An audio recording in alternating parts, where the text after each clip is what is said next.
ನಮಸ್ತೆ ವೀಕ್ಷಕರೇ, ನೀವು ನೋಡ್ತಾ ಇದ್ದೀರಾ ಕರ್ನಾಟಕ ನ್ಯೂಸ್ ಬೀಟ್. ನಾನು ಕಾವ್ಯ ವಿಶ್ವಕರ್ಮ. ಇವತ್ತು ನಿಜಕ್ಕೂ ಕೂಡ ಒಂದು ವಿಚಾರದ ಬಗ್ಗೆ ನಾವೆಲ್ಲರೂ ಕೂಡ ಆಕ್ಷೇಪವನ್ನು ವ್ಯಕ್ತಪಡಿಸಲೇಬೇಕು. ಯಾಕಂದರೆ ನೋಡಿ, ಜಾನಪದ ಅಂತಂದರೆ ಎಲ್ಲೋ ಒಂದು ಕಡೆ ಕಾರ್ಯಕ್ರಮ ನಡೀತಾ ಇದೆ ಅಂತಂದರೆ ಎಲ್ಲೆಲ್ಲಿಂದನೋ ಹೋಗಿ ನಾವು ನೋಡುವಂತಹ ಒಂದು ಆಚಾರ ವಿಚಾರ ಎಲ್ಲವೂ ಕೂಡ ನಮ್ಮಲ್ಲಿತ್ತು. ಹಾಗೆ ಒಂದು ಸಂಪ್ರದಾಯ ಕೂಡ ಇತ್ತು. ಯಾಕಂದರೆ ಜಾನಪದ ಅಂತಂದರೆ ನಮ್ಮ ಹಿಂದೂ ಸಂಪ್ರದಾಯದಲ್ಲೂ ಅದರಲ್ಲೂ ಕೂಡ ನಮ್ಮ ಕರ್ನಾಟಕ ಭಾಗದಲ್ಲಿ ಅದರದ್ದೇ ಆದಂತಹ ಒಂದು ಮಹತ್ವವನ್ನು ಪಡೆದುಕೊಂಡಿರುವಂಥದ್ದು ಅಂದರೆ ಜಾನಪದ ಕಲೆ ಅಂತಲೇ ಹೇಳ್ಬೋದು. ಆದರೆ ಇವತ್ತು ಏನಾಗಿದೆ ಅಂದರೆ ಈ ಜಾನಪದ ಕಲೆ ನೇರವಾಗಿ ಮಹಿಳೆಯರನ್ನು ನಿಂದನೆ ಮಾಡುವಂತಹ ಅಸಭ್ಯ ಪದಗಳಿಂದ ಬೈಯುವಂತಹ ಒಂದು ಕೆಟ್ಟ ಸಂಸ್ಕೃತಿಗೆ ನಾವಿವತ್ತು ಬಂದು ತಲುಪಿದ್ದೇವೆ ಅಂತ ಹೇಳಿದ್ರೆ ನಿಜಕ್ಕೂ ಕೂಡ ಇದು ವಿಷಾದ ವ್ಯಕ್ತಪಡಿಸುವಂತಹ ವಿಚಾರ ಅಂತಲೇ ಹೇಳ್ಬೋದು. ಅದರಲ್ಲೂ ಕೂಡ ಉತ್ತರ ಕರ್ನಾಟಕ ಭಾಗದಲ್ಲಿ ಈ ರೀತಿಯ ಘಟನೆಗಳು ಮರುಕಳಿಸ್ತಾ ಇರುವಂಥದ್ದು. ಇದೇ ವಿಚಾರವಾಗಿ ನಾವಿವತ್ತು ಮಾತನಾಡ್ತಾ ಹೋಗೋಣ. ಈ ಒಂದು ಡಿಬೇಟ್ ವಿಚಾರವಾಗಿ ಮಾತನಾಡೋಕ್ಕೆ ನಮ್ಮ ಜೊತೆಗೆ ಇವತ್ತು ಉತ್ತರ ಕರ್ನಾಟಕ ಕಲಾವಿದರ ಒಕ್ಕೂಟ ನಮ್ಮ ಜೊತೆಗಿದೆ. ಅದರ ಸದಸ್ಯರ ಕೂಡ ನಮ್ಮ ಜೊತೆಗಿದ್ದಾರೆ. ಅವರನ್ನ ಕಾರ್ಯಕ್ರಮಕ್ಕೆ ವೆಲ್ಕಮ್ ಮಾತನಾಡ್ತಾ ಹೋಗೋಣ. ಅವರ ಆಕ್ಷೇಪಗಳೇನಿದೆ ವೀಕ್ಷಕರೇ, ಈ ಕುರಿತಂತೆ ಮಾತನಾಡ್ತಾ ಹೋಗೋಣ. ಇವತ್ತು ನಮ್ಮ ಜೊತೆಗೆ ಸಂಗೀತ ನಿರ್ದೇಶಕರು ಹಾಗೆ ಹಿನ್ನೆಲೆ ಗಾಯಕರು ಆದಂತಹ ರಾಜು ಹೆಮ್ಮಿಗ್ನೂರು ಸರ್ ಇದ್ದಾರೆ. ಸರ್ ನಮಸ್ತೆ, ಕಾರ್ಯಕ್ರಮಕ್ಕೆ ಸ್ವಾಗತ. ನಮಸ್ತೆ ಮೇಡಮ್. ನಮಸ್ತೆ. ಮೇಡಮ್, ತಮಗೂ ಕೂಡ ಸ್ವಾಗತ. ಹಿನ್ನೆಲೆ ಗಾಯಕರಾದಂತಹ ಅನಿತಾ ಅಯ್ಯರ್ ಅವರು ಕೂಡ ಇವತ್ತು ನಮ್ಮ ಜೊತೆ ಇದ್ದಾರೆ ಈ ಒಂದು ಕಾರ್ಯಕ್ರಮದಲ್ಲಿ. ನಮಸ್ತೆ ಮೇಡಮ್. ನಮಸ್ತೆ. ಇನ್ನು ಸುಗಮ ಸಂಗೀತಗಾರರಾದಂತಹ ಶೀಲಾ ಪಾಟೀಲ್ ಅವರು ಕೂಡ ಇವತ್ತು ನಮ್ಮ ಜೊತೆಗಿದ್ದಾರೆ. ಮೇಡಮ್ ನಮಸ್ತೆ, ಕಾರ್ಯಕ್ರಮಕ್ಕೆ ವೆಲ್ಕಮ್. ನಮಸ್ತೆ. ಹಾಗೆ ಜಾನಪದ ಕಲಾವಿದರಾದಂತಹ ಪ್ರದೀಪ್ ಹಿರೇಮಠ ಅವರು ಕೂಡ ಇವತ್ತು ನಮ್ಮ ಜೊತೆ ಇದ್ದಾರೆ. ಸರ್ ನಮಸ್ತೆ, ಕಾರ್ಯಕ್ರಮಕ್ಕೆ ನಮಸ್ಕಾರ ಮೇಡಮ್. ನಮಸ್ಕಾರ. ನೋಡಿ, ಉತ್ತರ ಕರ್ನಾಟಕದ ಕಲಾವಿದರೆಲ್ಲರೂ ಕೂಡ ಇವತ್ತು ಈ ಒಂದು ಡಿಬೇಟ್ನಲ್ಲಿ ಇರುವಂಥದ್ದು. ಕೆಲವೊಂದಷ್ಟು ಆಕ್ಷೇಪಗಳು ಕೂಡ ಇದೆ, ಆಕ್ರೋಶಗಳು ಕೂಡ ಇದೆ. ಅದನ್ನು ಹೊರಗಾಕುವಂತಹ ಒಂದು ವೇದಿಕೆ ಸಿಗಬೇಕಾಗಿತ್ತು. ಇವತ್ತು ಕರ್ನಾಟಕ ನ್ಯೂಸ್ ಬೀಟ್ ಕೂಡ ಒಂದು ವೇದಿಕೆಯನ್ನು ಕೊಡ್ತಾ ಇರುವಂಥದ್ದು. ಈ ವಿಚಾರವಾಗಿ ಮಾತನಾಡ್ತಾ ಹೋಗೋಣ. ಸರ್, ಮೊದಲನೇದಾಗಿ ನಿಮ್ಮನ್ನು ಮಾತಾಡಿಸ್ಬಿಡ್ತೀನಿ. ನೋಡಿ, ಜಾನಪದ ಅಂತಂದರೆ ಇವಾಗ ವಲ್ಗರ್ ಆಗೋಗ್ಬಿಟ್ಟಿದೆ, ಕೇಳೋಕೆ ಆಗದೇ ಇರುವಂತಹ ಪದಗಳನ್ನು ಬಳಸ್ತಾ ಇದ್ದಾರೆ ಎನ್ನುವಂತಹ ಒಂದಷ್ಟು ಆಕ್ಷೇಪಗಳನ್ನು ನೀವೆಲ್ಲರೂ ಕೂಡ ವ್ಯಕ್ತಪಡಿಸ್ತಾ ಇರುವಂಥದ್ದು. ಆದರೆ ಮೂಲ ಜಾನಪದ ಅಂದರೆ ಏನು, ಈ ಬಗ್ಗೆ ಹೇಳೋದಾದರೆ ಸರ್ ಏನು ಹೇಳೋಕ್ಕೆ ಇಷ್ಟಪಡ್ತೀನಿ ಅಂದರೆ, ನಾವು ಇವತ್ತಿದು ಈ ಕಾರ್ಯಕ್ರಮಕ್ಕೆ ಇದು ಅಶ್ಲೀಲ ಗೀತೆಗಳ ವಿರುದ್ಧ ನಾವು ಸಮರ ಮಾಡ್ತಾ ಇರೋದ್ರಿಂದ ಇದನ್ನು ಜಾನಪದ ಅನ್ನೋದನ್ನ ಪದ ಬಳಸೋದು ಬೇಡ. ಯಾಕಂತ ಕೇಳಿ, ಜಾನಪದ ಅನ್ನೋದೇ ಬೇರೆ. ಕುಟ್ಟೋ ಪದ, ಬೀಸ ಪದ, ಗೀಗಿ ಪದ, ಲಾವಣಿ ಪದ, ಇವು ಏನಿದೆ ಮಂಟೆಸ್ವಾಮಿ ಕಥೆಗಳು, ಇವೆಲ್ಲ ಜನಪದಗಳು. ಅಂದರೆ ಕಳೆದು ಅಂದರೆ ಒಂದು 200 ವರ್ಷ 300 ವರ್ಷಗಳಾಗಿ ಒಂದು 4-5 ತಲೆಮಾರುಗಳು ಆಗ್ತಾ ಬಾಯಿಂದ ಬಾಯಿಗೆ, ಜನರ ಬಾಯಿಂದ ಬಾಯಿಗೆ ಯಾವ ಗೀತೆಗಳು ಬರ್ತವೆ ಅವು ಜನಪದಗಳಾಗ್ತವೆ. ಇದು ಇತ್ತೀಚೆಗೆ ವ್ಯಕ್ತಿಗಳು ತಮ್ಮ ಒಳಗಿರುವಂಥ ಭಾವನೆಯನ್ನು, ಅಂದರೆ ಕೆಟ್ಟ ಭಾವನೆಯನ್ನು ಸಾಹಿತ್ಯದ ಮೂಲಕ ಹೇಳ್ತಾ ಇರೋದರಿಂದ, ಅದು ಈಗ ಹುಟ್ಟಿರುವಂಥ ಒಂದು ಭಾಷೆಯ ಗೀತೆ ಆಗಿರೋದರಿಂದ ಅದು ಅಶ್ಲೀಲ ಗೀತೆಗಳ ವಿರುದ್ಧವಾದಂಥ ಒಂದು ಮಾತಾಗ್ಬೋದು, ಅಶ್ಲೀಲ ಗೀತೆಗಳ ಒಂದು ಕಾರ್ಯಕ್ರಮ ಅಂತ ನಾನು ಹೇಳಕ್ಕೆ ಇಷ್ಟಪಡ್ತೀನಿ. ವೀಕ್ಷಕರೇ, ನಿಜವಾಗ್ಲೂ ಕೂಡ ಜಾನಪದ ಅಂತಂದರೆ ಏನು, ನಮ್ಮ ಸಂಸ್ಕೃತಿ, ಆಚಾರ ವಿಚಾರ, ನಾವು ನಡೆದುಕೊಂಡಂತಹ ಬಂದಂತಹ ದಾರಿ ಆಗಿರ್ಬೋದು, ನಾವು ಜೀವಿಸ್ತಾ ಇರುವಂತಹ ಜೀವನ ಆಗಿರಬಹುದು, ಇದೆಲ್ಲವನ್ನ ಕೂಡ ಬಾಯಿಂದ ಬಾಯಿಗೆ ಹರಿದು ಬಂದಂತಹ ಪದಗಳನ್ನು ಒಟ್ಟುಗೂಡಿಸಿ ಒಂದು ಹಾಡಿನ ರೂಪದಲ್ಲಿ ಹಾಡ್ತಾರಲ್ಲ, ಹಾಗೆ ನೃತ್ಯದ ರೂಪದಲ್ಲಿ ಮಾಡ್ತಾರಲ್ಲ, ಇದೆಲ್ಲವನ್ನ ಕೂಡ ನಾವು ಜಾನಪದ ಅಂತ ಕರಿತೀವಿ. ಆದರೆ ಆ ಒಂದು ಜಾನಪದ ಇತ್ತೀಚೆಗೆ ಒಬ್ಬ ಮಹಿಳೆಯನ್ನು ನಿಂದಿಸುವಂತಹ, ಬೈಯುವಂತಹ ವಲ್ಗರ್ ಪದಗಳನ್ನು ಯಾರು ಕೂಡ ಕೇಳಕ್ಕೆ ಆಗಲ್ಲ ಅಂತಹ ಪದಗಳನ್ನು ಬಳಕೆ ಮಾಡಿಕೊಂಡು ಆ ಹಾಡುಗಳನ್ನು ಮಾಡ್ತಾರೆ, ಅದಕ್ಕೊಂದು ಸಂಗೀತವನ್ನು ನೀಡ್ತಾರೆ. ಆನಂತರ ಯೂಟ್ಯೂಬ್ನಲ್ಲೂ ಕೂಡ ಅದು ಹರಿಬಿಡ್ತಾ ಇರುವಂಥದ್ದು. ಆದರೆ ಇದನ್ನೆಲ್ಲ ಕೇಳುವಂತಹ ವಯಸ್ಕರೇ ಆಗಿರಲ್ಲ, ಯಾಕಂದರೆ ಅಪ್ರಾಪ್ತ ಮಕ್ಕಳು ಕೂಡ ಇರ್ತಾರೆ. ಈ ಕುರಿತಂತೆ ಮಾತನಾಡ್ತಾ ಹೋಗೋಣ. ಅನಿತಾ ಅಯ್ಯರ್ ಅವರೇ, ನೀವು ಕೂಡ ಇದ್ದೀರಾ. ಈ ಒಂದು ಕುರಿತಂತೆ ಮೊದಲು ಎಲ್ಲರ ಒಪಿನಿಯನ್ ಒಂದು ಕೇಳ್ಕೊಂಡ್ಬಿಡ್ತೀನಿ. ನಿಮ್ಮ ಒಪಿನಿಯನ್ ಏನು? ಮೊದಲಿಗೆ ಕರ್ನಾಟಕ ನ್ಯೂಸ್ ಬೀಟ್ ಅವರಿಗೆ ತುಂಬ ಧನ್ಯವಾದಗಳು ಮೇಡಮ್, ನಮಗೆ ಈಗ ಅವಕಾಶ ಕೊಟ್ಟಿದ್ದಕ್ಕೆ. ನಾನು ಹೇಳೋದಂದರೆ, ಕರ್ನಾಟಕದಲ್ಲಿ ಜನಪದ ಗೀತೆಗಳು ಅಂದರೆ ಉತ್ತರ ಕರ್ನಾಟಕದವರು ಮೂಲದವರು ಆಗ್ತಾರೆ ಮೇಡಮ್. ಅವರು ಹಳ್ಳಿಯಿಂದ ದಿಲ್ಲಿವರೆಗೂ ತಮ್ಮ ಪ್ರತಿಭೆಯನ್ನು, ತಮ್ಮ ಕಲೆಯನ್ನು ಅವರು ತೋರಿಸಿದ್ದಾರೆ. ಅಲ್ಲಿವರೆಗೂ ಹೋಗಿದೆ.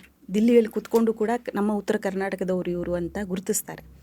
ಸೊ ಒಬ್ಬ ಕಲಾವಿದರಾಗಿ ನಾವು ನಮ್ಮ ಜವಾಬ್ದಾರಿಗಳನ್ನು ನಾವು ಮಾಡಬೇಕಾಗುತ್ತೆ. ನಮ್ಮ ಕನ್ನಡ ಸಂಸ್ಕೃತಿಯನ್ನು, ಸಂಗೀತ ಸಂಸ್ಕೃತಿಯನ್ನು ನಾವು ಬೆಳೆಸ್ಕೊತ ಹೋಗಬೇಕು. ಯಾಕಂದರೆ ನಮಗೆ ಹಿರಿಯರು ಏನು ಕಳಿಸಿದ್ದಾರೆ ನಾವು ಅದನ್ನೇ ಪ್ರತಿಭೆಯನ್ನು ನಾವು ಮುಂದೆ ಹೋಗಬೇಕು ಅನ್ನೋ ಒಂದು ಜವಾಬ್ದಾರಿ ಇರುತ್ತೆ.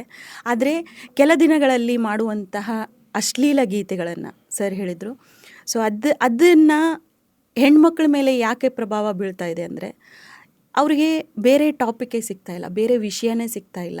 ಯಾಕಂದರೆ ಜನಪದದಲ್ಲಿ ಕೂಸಿಗೂ ಇದೆ, ಮಗುಗೂ ಇದೆ, ತಂದೆ ತಾಯಿಗಿದೆ, ನಾಡಗೀತೆಗಳಿಗೆ ಮೇಲೆ ಇದೆ, ದೇಶದ ಮೇಲೆ ಇದೆ. ಅದ್ರ ಮೇಲೆ ಬರೆಯೋದನ್ನು ಬಿಟ್ಬಿಟ್ಟು ಈಗ ಕೆಲ ಯುವ ಕಲಾವಿದರು ಇದ್ದಾರೆ, ಯುವ ಪ್ರತಿಭೆಗಳು ಏನು ಬರ್ತಾ ಇದ್ದಾರೆ, ಅವ್ರಿಗೇನು ಅನ್ನಿಸ್ತಾ ಇದೆ, ಹೆಣ್ಣಿನ ಮೇಲೆ ಮಾಡಿದ್ರೆ ಜಾಸ್ತಿ ನಾವು ಟ್ರೋಲ್ ಆಗ್ತೀವಿ.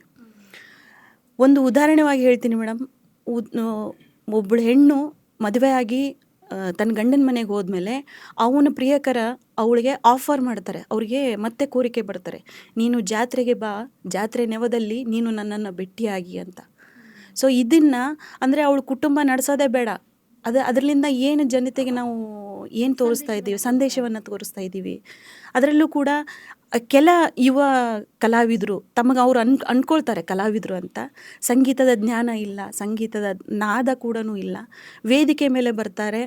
ಹೆಣ್ಣು ಮಕ್ಕಳು ಕೂಡ ಮೇಡಮ್, ಹೆಣ್ಣು ಮಕ್ಕಳಿಗೆ ವೈರಿ ಅಂತ ಹೇಳ್ತೀವಲ್ಲ, ಸೊ ಕೆಲ ಹೆಣ್ಣು ಮಕ್ಕಳು ಕೂಡ ಇದರಲ್ಲಿ ಶಾಮೀಲಾಗಿದ್ದಾರೆ. ಮತ್ತು ವೇದಿಕೆ ಮೇಲೆ ಅಶ್ಲೀಲ ರೀತಿಯಿಂದ ಮಾತಾಡಿಸ್ಕೊಳ್ತಾರೋ ಕೂಡ. ಅದರಲ್ಲಿ ವೇದಿಕೆ ಮೇಲೆ ಬಂದ ಮೇಲೆ ಅದರದ್ದು ಇದನ್ನೇ ಇಲ್ಲ. ಅಂದರೆ ನಾವು ಅಂತೀವಲ್ಲ ಮೇಡಮ್, ಆ ವೇದಿಕೆಯನ್ನು ನಾವು ಶ್ರದ್ಧೆಯಿಂದ ನೋಡಬೇಕು, ಗೌರವದಿಂದ ತೋರಬೇಕು, ಅದೂ ಇಲ್ಲ. ಸೊ ಇದನ್ನು ಟ್ರೋಲ್ ಮಾಡ್ಕೊಂಡು ಹೋಗ್ತಾ ಇದ್ದಾರೆ. ಅದರಿಂದ ಹೆಣ್ಣು ಮಕ್ಕಳಿಗೆ ನಾವು ಬೇಡಪ್ಪ, ನಾವು ಮನೇಲಿ ಕುಂತ್ಕೊಳ್ತೀವಿ ಅಂದರೂ ಕೂಡ ಮೆರವಣಿಗೆ ಮೇಲೆ, ಟ್ಯಾಕ್ಟರ್ಗಳ ಮೇಲೆ ನಮ್ಮ ಕಿವಿಗಳು ಬೀಳುತ್ತೆ.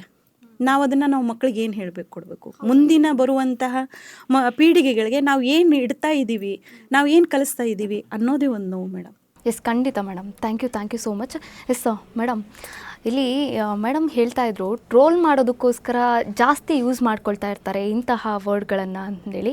ಆದರೆ ಸೋಷಿಯಲ್ ಮೀಡಿಯಾ ಏನಿದೆ, ಇನ್ಸ್ಟಾಗ್ರಾಮ್ ಆಗಿರ್ಬೋದು, ಫೇಸ್ಬುಕ್ ಆಗಿರ್ಬೋದು, ಯೂಟ್ಯೂಬ್ ಆಗಿರ್ಬೋದು, ಇವೆಲ್ಲ ಸಾಮಾಜಿಕ ಮಾಧ್ಯಮಗಳು ನಿಜಕ್ಕೂ ಕೂಡ ನಮ್ಮ ಮಕ್ಕಳ ಮೇಲೆ ಗಂಭೀರವಾದಂತಹ ಪರಿಣಾಮವನ್ನು ಬೀರ್ತಾ ಇದೆಯಾ? ಈ ಬಗ್ಗೆ ಏನು ಹೇಳ್ತೀರಾ ನೀವು? ಹೌದು ಮೇಡಮ್, ನಮ್ಮ ಸಮಾಜದಲ್ಲಿ ಹೆಣ್ಣಿಗೆ ಒಂದು ವಿಶೇಷವಾದ ಸ್ಥಾನ ಇದೆ. ಹಾಂ, ಬಟ್ ಈಗ ಏನಾಗ್ತಾ ಇದೆ ಅಂದರೆ, ಒಂದು 4 ಗೋಡೆ ಮಧ್ಯೆ ನಡೀತಿರೋವಂಥ ಒಂದು ವಿಷಯವನ್ನು ತಗೊಂಡು ಅದನ್ನು ಅಶ್ಲೀಲವಾಗಿ ಪದಗಳನ್ನು ಬರೆದು ಹೆಣ್ಣಿನ ಮೇಲೆ ಅದನ್ನು ಹಾಡುಗಳನ್ನು ಮಾಡ್ತಾ ಮನಸೋ ಇಚ್ಛೆ ಅದನ್ನು ಬರೆದ್ಬಿಟ್ಟು ಎಲ್ಲ ಕಡೆ ಅದನ್ನು ಟ್ರೋಲ್ ಮಾಡೋದು, ಅಥವಾ ಮೆರವಣಿಗೆಗಳಲ್ಲಿ ಅಥವಾ ಈ ದೊಡ್ಡ ದೊಡ್ಡ ಸಮಾರಂಭಗಳಲ್ಲಿ ಅದನ್ನು ಹಾಡ್ತಾ ಇದ್ದಾರೆ. ಹೀಗೆ ಮಾಡೋದ್ರಿಂದ ಒಂದು ನಮ್ಮ ಹೆಣ್ಮಕ್ಳ ಮೇಲೆ ಅದು ಹೆಣ್ಮಕ್ಳ ಒಂದು ಮನಸ್ಸಿಗೆ ಘಾಸಿ ಆಗ್ತಾ ಇದೆ, ಮುಜುಗರ ಆಗ್ತಾ ಇದೆ. ಆಮೇಲೆ ಚಿಕ್ಕ ಚಿಕ್ಕ ಮಕ್ಕಳ ಮೇಲೆ ಅದರದ್ದು ಒಂದು ಎಫೆಕ್ಟ್ ಆಗ್ತಾ ಇದೆ ಮೇಡಮ್. ಈ ಥರ ಆಗೋದ್ರಿಂದ ಸಮಾಜಕ್ಕೆ ಮುಂದೆ ಭಾಳ ಒಂದು ದೊಡ್ಡ ಪರಿಣಾಮ ಆಗ್ತಾ ಇದೆ. ಇದನ್ನು ಆದಷ್ಟು ಬೇಗ ಇದನ್ನು ನಿಲ್ಲಿಸಬೇಕು. ಇನ್ನು ಆರ್ಕೆಸ್ಟ್ರಾ ಅಂತಂದರೆ ಎಲ್ಲೋ ಒಂದು ಕಡೆ ಜಾತ್ರೆ ನಡೀತಾ ಇರುತ್ತೆ. ಈಗ ಆರ್ಕೆಸ್ಟ್ರಾ ನಡೀತಾ ಇದೆ ಅಂತಂದರೆ ಒಂದು 10 ಕಿಲೋಮೀಟ್ರಿಂದನೋ 15 ಕಿಲೋಮೀಟ್ರಿಂದನೋ ಹೋಗಿ ನೋಡುವಂತಹ ಒಂದು ಅಂದರೆ ಹಿಂದಿನಿಂದಲೂ ಕೂಡ ಇರುವಂಥದ್ದು. ನಾವೇ ಆಚರಣೆ ಮಾಡ್ಕೊಂಬಂದುಬಿಟ್ಟಿದ್ದೀವಿ. ಆರ್ಕೆಸ್ಟ್ರಾ ನಡೀತಾ ಇದೆ ಅಂತಂದರೆ ನಮ್ಮ ಜೊತೆಗೆ ನಮ್ಮ ಮಕ್ಕಳನ್ನೂ ಕೂಡ ಕರ್ಕೊಂಡು ಹೋಗೋಣ ಅಂತೇಳಿ ಹೇಳ್ಬಿಟ್ಟು. ಆದರೆ ಆರ್ಕೆಸ್ಟ್ರಾದಲ್ಲಿ ಅಶ್ಲೀಲತೆಯನ್ನು ಬಳಸ್ತಾ ಇದ್ದಾರೆ. ಅದರಲ್ಲೂ ಕೂಡ ಹೆಣ್ಮಕ್ಳನ್ನು ಒಂದು ರೀತಿಯಲ್ಲಿ ಅಂದರೆ ಐಟಮ್ ಥರ ಬಳಸ್ತಾ ಇದ್ದಾರೆ. ಇದರಿಂದ ಮಕ್ಕಳ ಮೇಲೆ ಯಾವ ರೀತಿ ಗಂಭೀರವಾದಂತಹ ಪರಿಣಾಮ ಬೀರುತ್ತೆ? ಯಾಕಂದರೆ ಮೇಡಮ್ ಕೂಡ ಹೇಳಿದ್ರು, ಅದಕ್ಕೆ ಎಕ್ಸಾಂಪಲ್ ಹಾಗೆ ಅಲ್ಲಿ ನಿಜಕ್ಕೂ ಕೂಡ ವಯಸ್ಕರೇ ಇರಲ್ಲ, ಅಪ್ರಾಪ್ತ ವಯಸ್ಸಿನ ಬಾಲಕರು ಕೂಡ ಇರ್ತಾರೆ, ಬಾಲಕಿಯರು ಕೂಡ ಇರ್ತಾರೆ. ಆ ಮಕ್ಕಳಿಗೆ ಏನು ನಾವು ಸಂದೇಶವನ್ನು ಕೊಡೋಕೆ ಹೊರಟಿದ್ದೀವಿ ಇಂತಹ ಆರ್ಕೆಸ್ಟ್ರಾಗಳಿಂದ? ಏನೆಲ್ಲ ಒಂದು ಗಂಭೀರವಾದಂತಹ ಪರಿಣಾಮಗಳು ನಮ್ಮ ಸಮಾಜದಲ್ಲಿ ಇರುವಂಥದ್ದು? ಮೇಡಮ್ ನೋಡಿ, ಮೊದಲಿಗೆ ಮಕ್ಕಳು ಅಂತ ಬಂದಾಗ ಈಗ ನೋಡಿ, ಸ್ಕೂಲಲ್ಲಿ ಟೀಚರ್ಸು ಅವ್ರಿಗೇನು ಬೇಕೋ ಸ್ಟಡಿ ಮಾಡಿಸ್ತಾರೆ. ಇದಕ್ಕಿಂತ ಹೆಚ್ಚಾಗಿ ನೀವು ಮನೇಲಿ ಹೋಮ್ ವರ್ಕ್ ಮಾಡ್ಕೊಂಬನ್ನಿ ಅಂತ ಹೇಳ್ತಾರೆ. ಅಂದರೆ ಇದರ ಅರ್ಥ ಇಷ್ಟೇ, ಒಟ್ಟಾರೆ ನೀವು ಇದನ್ನು ಎರಡನ್ನೂ ಮಾಡಿದಾಗ ನೀವು ಒಳ್ಳೆ ಮಾರ್ಕ್ಸನ್ನು ತೆಗಿಬೋದು ಅಂತ ಅಷ್ಟೇ. ಇಲ್ಲಿ ಏನಾಗ್ತಿದೆ ಅಂತಂದರೆ ನೋಡಿ, ಮೊನ್ನೆ ನಾನೊಂದು ದುರ್ಘಟನೆ ನೆನಪು ಮಾಡ್ಕೊಳ್ತೀನಿ. ವೇದಿಕೆ ಮೇಲೆ 4 ಜನ ಯೂತ್ಸು ಮೇಡಮ್, 21 ವಯಸ್ಸಿನ ಒಳಗಿನ ಹುಡುಗರು ಇದೇ ಜನಪದ ಹಾಡುಗಳ ಕಾರ್ಯಕ್ರಮವನ್ನು ನೋಡಬೇಕು ಅಂತ ಅವಸರದಲ್ಲಿ ಹೋಗಿ ಆಕ್ಸಿಡೆಂಟ್ ಆಗಿ ಮೃತಪಟ್ಟಿದ್ರು. ಅದನ್ನು ತಮಗೂ ಕೂಡ ಗೊತ್ತಿರುವಂಥ ಮಾಹಿತಿ, ಜಮಖಂಡಿ ತಾಲೂಕಲ್ಲಿ ಆಗಿರುವಂಥದ್ದು. ನೋಡಿ ಎಷ್ಟು ಅಡಿಕ್ಟ್ ಆಗಿದ್ದಾರೆ ಅಂತಂದರೆ, ನಿಜವಾದ ಜನಪದ ಕಲೆಗೆ ನಾವು ಯಾವತ್ತೂ ವಿರೋಧ ಮಾಡಿಲ್ಲ ಮೇಡಮ್. ಇವತ್ತು ನಮ್ಮ ಶಬ್ಬೀರ್ ಡಾಂಗೆಯವರು, ಗುರುರಾಜ್ ಹೊಸಕೋಟೆಯವರು, ನರೇಂದ್ರ ಅವರು, ಬಹಳಷ್ಟು ದೊಡ್ಡ ದೊಡ್ಡ ಕಲಾವಿದರು ಇವತ್ತು ನಮಗೆ ಜನಪದ ಅಂದರೆ ಏನು, ನಿಜವಾದ ಜನಪದ ಯಾವ ಪದ್ಧತಿಯನ್ನು ಪ್ರತಿಬಿಂಬಿಸುತ್ತೆ ಅನ್ನುವಂಥದ್ದನ್ನು, ಒಂದು ಹಳ್ಳಿ ಸಂಸ್ಕೃತಿಯನ್ನು ಎತ್ತಿ ಹಿಡಿಯುವಂಥ ಕೆಲಸ ಮಾಡ್ತಿರೋದು ಈ ಜನಪದ. ಇವತ್ತಿಗೂ ನಾವು ಉತ್ತರ ಕರ್ನಾಟಕದಲ್ಲಿ ಇಷ್ಟು ಅದ್ಭುತವಾದ ಕಲೆಗಳ ಒಂದು ವೈವಿಧ್ಯ ಮತ್ತು ಇದೆ ಅಂತಂದಾಗ ಅದಕ್ಕೆಲ್ಲ ಕಾರಣ ಕೂಡ ಇಂತಹ ಗಣ್ಯಮಾನ್ಯರಾಗ್ತಾರೆ. ಯಾಕಂದರೆ ಅವರೆಲ್ಲ ನಮಗೆ ಹೇಳಿಕೊಟ್ಟಿರೋ ಒಂದು ಮಾರ್ಗ ಮೇಡಮ್ ಅದು. ಬಟ್ ಇತ್ತೀಚಿನ ದಿನಗಳಲ್ಲಿ ಏನಾಗಿದೆ ಅಂದರೆ, ನೀವು ಅಂದಂಗೆ ಒಂದು ಹೆಣ್ಣನ್ನು ಬಹಳಷ್ಟು ತುಚ್ಛವಾಗಿ, ತುಂಬ ಕೀಳು ಮಟ್ಟದಲ್ಲಿ ನೋಡಿಕೊಂಡು, ಒಂದು ಹೆಣ್ಣಿನ ಮರ್ಯಾದೆ ತೆಗೆದು ಗೌರವಕ್ಕೆ ಧಕ್ಕೆ ಮಾಡಿ ಅದನ್ನು ಒಂಥರ ಎಂಜಾಯ್ ರೀತಿಯಲ್ಲಿ ಜನಗಳಿಗೆ ಪ್ರತಿಬಿಂಬಿಸ್ತಾ ಇರುವಂತಹ ಒಂದಿಷ್ಟು, ನಾವು ಕಲಾವಿದರು ಅಂತ ಹೇಳೋಕ್ಕಾಗಲ್ಲ ಅವ್ರಿಗೆ. ಯಾಕಂದರೆ ಕಲಾವಿದ, ಕಲೆ ಅನ್ನುವಂತಹ ಪದಕ್ಕೆ ತುಂಬ ಅರ್ಥ ಇದೆ, ಗೌರವ ಇದೆ. ಸೊ ಅಂಥ ಜನಗಳಿಗೆ ನಾವು ಆ ವರ್ಡ್ ಯೂಸ್ ಮಾಡೋಕ್ಕೆ ಆಗೋದಿಲ್ಲ. ಹಾಗಾಗಿ ಏನು ಮಾಡ್ತಾರೆ, ಕಾರ್ಯಕ್ರಮಗಳನ್ನು ಮಾಡ್ತಾರೆ. ನೋಡಿ, ಸಾವಿರಾರು ಜನರ ಮಧ್ಯದಲ್ಲಿ ಅಂಥ ಒಂದು ವೇದಿಕೆ ಮೇಲೆ ಇಷ್ಟು ಕೀಳು ಮಟ್ಟದ ಪ್ರದರ್ಶನವನ್ನು ಮಾಡ್ತಾ ಹಳ್ಳಿಗಳಲ್ಲಿ ಮೇಡಮ್, ನಿಜ ಹೇಳ್ತೀನಿ, ಇವತ್ತಿಗೆ ಭಾಳಷ್ಟು ಸಿನಿಮಾ ಇಂಡಸ್ಟ್ರಿ ಆಗಿರ್ಬೋದು, ರಂಗಭೂಮಿ ಆಗಿರ್ಬೋದು, ಇದೆಲ್ಲವೂ ಕೂಡ ನಿಂತಿದ್ದು ಇದೇ ಹಳ್ಳಿಗಳಿಂದ. ಯಾಕಂದರೆ ಇಲ್ಲಿ ಇರುವಂತಹ ಕಲಾವಿದರು ಸಣ್ಣವ್ರು ಹಿಡ್ಕೊಂಡು ದೊಡ್ಡವರು ಕೂಡ ಚಳಿ ಗಾಳಿ ಯಾವುದೂ ಲೆಕ್ಕ ಮಾಡಲ್ಲ ಮೇಡಮ್. ಇವತ್ತು ಯಾವುದೇ ಒಂದು ನಾಟಕ ಆಗಿರ್ಬೋದು, ಕಾರ್ಯಕ್ರಮ ಇದೆ ಅಂತಂದಾಗ ಮನೆ ಜನ ಎಲ್ಲ ಸೇರ್ಕೊಂಡು ಬಂದು ಅದನ್ನು ಬೆಳೆಸುವಂತಹ ರೀತಿಯಿಂದ ಮಾಡ್ತಾರೆ ಇವತ್ತು. ಸೊ ಇವತ್ತು ಅದೇ ಹಳ್ಳಿಗಳಲ್ಲಿ ಇಂತಹ ಕಾರ್ಯಕ್ರಮಗಳನ್ನು ಮಾಡಿ, ಎಲ್ಲೋ ಒಂದು ಕಡೆ ಚಿಕ್ಕ ಚಿಕ್ಕ ಮಕ್ಕಳು, ಇಂದಿನ ಯುವಕರೇ ನಾಳಿನ ಪ್ರಜೆಗಳು ಅಂತ ಹೇಳುವಂತಹ ನಾವುಗಳು ಇವತ್ತು ಅಂತಹ ಮಕ್ಕಳನ್ನು ದಾರಿ ತಪ್ಪಿಸುವಂಥ ಕೆಲಸವನ್ನು ಮಾಡ್ತಿದ್ದೀವಿ ಅನ್ನೋದು ನನ್ನ ಅಭಿಪ್ರಾಯ. ಯಾಕೆಂದರೆ ಒಂದು ಮೆಸೇಜ್ ಮೇಡಮ್, ಯಾವುದೇ ಒಂದು ಕಾರ್ಯಕ್ರಮ ಮಾಡಿ, ಯಾವುದೇ ಒಂದು ಸಿನಿಮಾ ಮಾಡಿ, ಅದರ ಎಂಡ್ ಆಫ್ ದಿ ನೀವು ಏನು ಕೊಡ್ತೀರಿ, ಒಂದು ಮೆಸೇಜ್ ಕೊಡ್ತೀರಿ. ಸೊ ಇದು ಹಿಂಗಿದೆ, ನಾವು ಹಿಂಗಿರಬೇಕು ನಮ್ಮ ಲೈಫಲ್ಲಿ ಅಂತ. ಬಟ್ ಇದರಿಂದ ನಾವು ಏನು ಮೆಸೇಜ್ ಪಾಸ್ ಮಾಡ್ತಿದ್ದೀವಿ ಮೇಡಮ್? ಒಂದು ಹೆಣ್ಣು ಮಗಳನ್ನು ಈ ಥರ ಕೀಳ್ಮಟ್ಟದಲ್ಲಿ ನೋಡ್ತಿದ್ದೀವಿ. ಚಿಕ್ಕ ಚಿಕ್ಕ ಮಕ್ಕಳನ್ನು ಒಂದು ಅಶ್ಲೀಲತೆಯನ್ನು ತಗೊಳ್ತಾ ಹೋಗ್ತಿದ್ದೀವಿ. ಎಲ್ಲೋ ಒಂದು ಕಡೆ ಗೌರ್ಮೆಂಟು ಅಶ್ಲೀಲ ವೆಬ್ಸೈಟ್ಗಳನ್ನು ಬಂದ್ ಮಾಡುತ್ತೆ. ಇವತ್ತು ನಾನು ಹೇಳ್ತೀನಿ ಮೇಡಮ್, ಅಶ್ಲೀಲ ವೆಬ್ಸೈಟ್ಗಳನ್ನು ಬಂದ್ ಮಾಡಿದೆ, ಬಟ್ ಹಾಡಿನ ರೂಪದಲ್ಲಿ ಅಲ್ಲಿ ಏನು ನಡೀತಾ ಇತ್ತು ಅದನ್ನು ಹಾಡಿನ ರೂಪದಲ್ಲಿ ತಗೊಂಡು ಇಡೀ ಸಮಾಜವನ್ನು ಹಾಳು ಮಾಡುವಂತಹ ರೀತಿಯಲ್ಲಿ ಇವತ್ತು ಬಹಳಷ್ಟು ಜನ ಮಾಡ್ತಿರುವಂಥದ್ದು. ಸೊ ಇದು ಖಂಡಿತ ನಮ್ಮ ಅಭಿಪ್ರಾಯ ಒಂದೇ, ನಿಜವಾದ ಜನಪದ ಉಳಿಬೇಕು ಮೇಡಮ್, ನಿಜವಾದ ಜನಪದ ಕಲಾವಿದರು ಉಳಿಬೇಕು, ನಮಗಿನ್ನೂ ದಾರಿ ತೋರಿಸ್ಬೇಕು ಅನ್ನುವಂಥದ್ದು ನನ್ನ ಅಭಿಪ್ರಾಯ. ವೀಕ್ಷಕರೇ, ಒಬ್ಬ ನಿಜವಾದ ಕಲಾವಿದ ಯಾರು ಅಂತಂದರೆ, ಕಲೆಗೆ ಸರಿಯಾದಂತಹ ಗೌರವ, ವೇದಿಕೆಗೆ ಸರಿಯಾದಂತಹ ಮರ್ಯಾದೆ ಕೊಟ್ಟಿರ್ತಾನಲ್ಲ, ಅವನು ನಿಜವಾದಂತಹ ಕಲಾವಿದ. ಆದರೆ ನಿಜಕ್ಕೂ ಕೂಡ ಕೆಲವೊಂದಷ್ಟು ಕಲಾವಿದರಿಂದ ಇಂತಹ ಗೌರವಯುತವಾಗಿ ಬಾಳುವಂತಹ ಕಲಾವಿದರಿಗೆ ಧಕ್ಕೆ ಉಂಟಾಗ್ತಾ ಇದೆ, ಇವರಿಗೆ ಗೌರವಕ್ಕೆ ಧಕ್ಕೆ ಉಂಟಾಗ್ತಾ ಇರುವಂಥದ್ದು. ನಿಜಕ್ಕೂ ಕೂಡ ಈ ಕುರಿತಂತೆ ಒಂದು ಕ್ರಮವನ್ನು ಕೂಡ ತೆಗೆದುಕೊಳ್ಬೇಕು. ನೀವು ಕೂಡ ಇತ್ತೀಚೆಗೆ ಯಶ್ ಅವರ ಒಂದು ಟಾಕ್ಸಿಕ್ ಸಿನಿಮಾವನ್ನು ನೋಡಿರಬಹುದು. ಅದರಲ್ಲೂ ಕೂಡ ಹಸಿ ಬಿಸಿ ದೃಶ್ಯಗಳಿದೆ. ಅದು 18+ ಆಗಿರೋದು ಎನ್ನುವಂತಹ ಮಾತುಗಳು, ಹಸಿ ಬಿಸಿ ಚರ್ಚೆಗಳನ್ನು ನೀವೆಲ್ಲರೂ ಕೂಡ ಗಮನಿಸಿರಬಹುದು. ನೋಡಿ, ಎಷ್ಟೋ ವ್ಯೂಸ್ ಆಗುತ್ತೆ, ಅದರಲ್ಲಿ ಮಕ್ಕಳು ಎಷ್ಟು ಜನ ನೋಡಿರ್ತಾರೋ ಗೊತ್ತಿಲ್ಲ, ಏನಿಲ್ಲ. ಆದರೆ ಇಲ್ಲಿ ಉತ್ತರ ಕರ್ನಾಟಕ ಭಾಗದಲ್ಲಿ ಆರ್ಕೆಸ್ಟ್ರಾ ಅಂತ ಬಂತು ಅಂತಂದರೆ, ಒಂದು ವರ್ಷದಿಂದ 100 ವರ್ಷ ಇರ್ಬೋದು, ಅಥವಾ 90 ವರ್ಷದ ಮುದುಕರವರೆಗೂ ಕೂಡ ನೋಡುವಂತಹ ಮಕ್ಕಳಿರ್ತಾರೆ, ಮುದುಕರಿರ್ತಾರೆ. ಆದರೆ ನಿಜಕ್ಕೂ ಕೂಡ ನಾವು ಒಬ್ಬ ಸರಿಯಾದಂತಹ ಪ್ರಜೆಯಾಗಿ ಏನು ಮಾಡ್ತಾ ಇದ್ದೀವಿ? ಈ ಕುರಿತಂತೆ ಬಡಿದೆಚ್ಚರಿಸುವಂತಹ ಕೆಲಸವನ್ನು ಮಾಡ್ತಾ ಇರುವಂಥದ್ದು ಅಂತಂದರೆ ಈ ಒಕ್ಕೂಟದ ಸದಸ್ಯರು ಅಂತಲೇ ಹೇಳ್ಬೋದು.